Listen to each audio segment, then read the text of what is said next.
But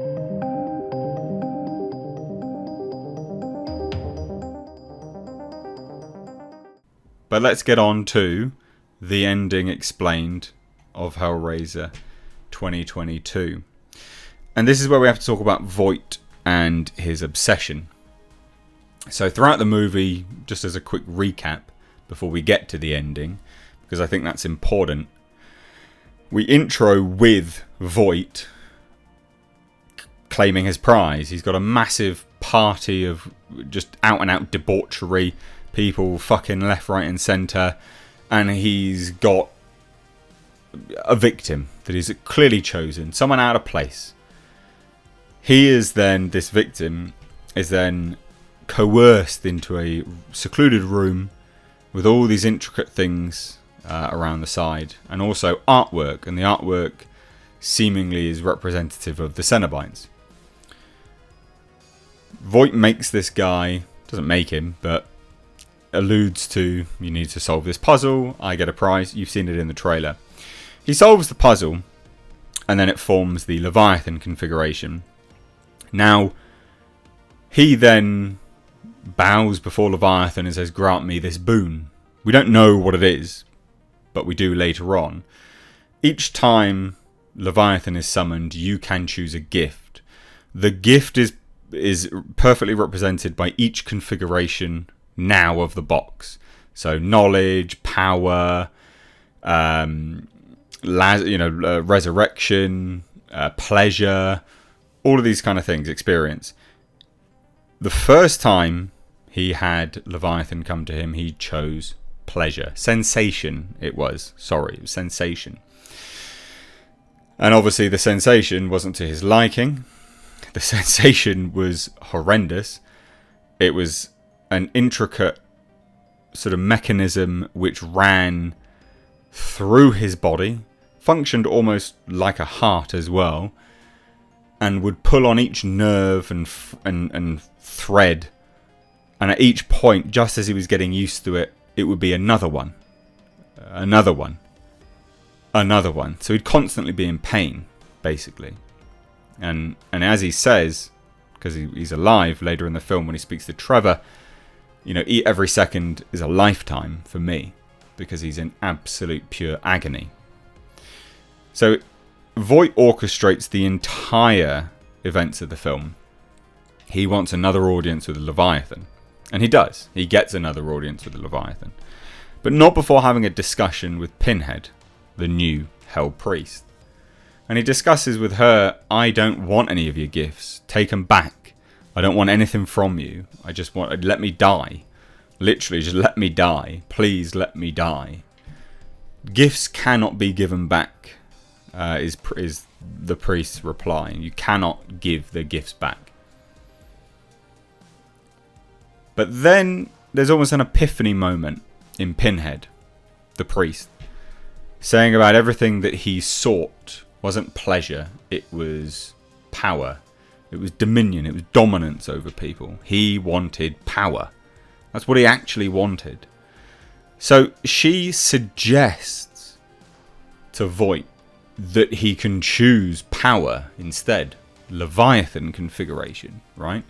He can choose the ultimate gift that the Cenobites offer. Now, I think this is where it's going to split people, because it's not out and out been stated what happens. But I'll explain why I think this is going to be the case.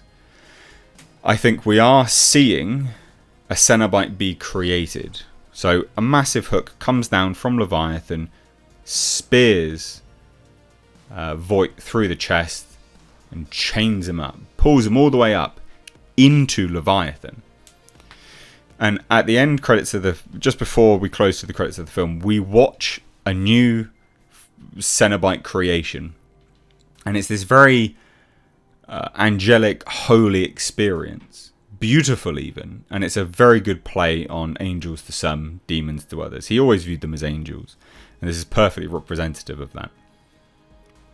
He's fully naked,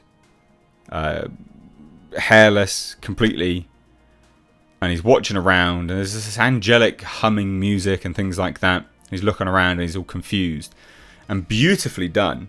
These two sort of semicircles of gold plate come out and move his arms up, and they sort of almost represent wings behind his back, and it's very religious in its iconography. And then his skin starts getting pulled off, and then pins start going through his throat, and then the flesh of his lips get pulled back. And I thought as I was watching this, he's being turned into the new Chatterer. But I don't think this is the case, and I don't think this is the gift of being a Cenobite, because he remains in Leviathan. He is given power. Now, we don't know how Leviathan works in this version of Hellraiser.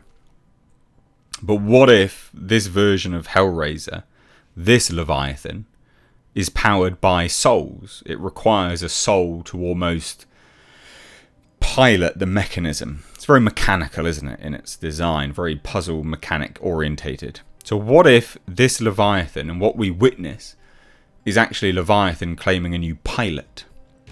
You know, a Cenobite pilot, as it were, whatever you want to call it.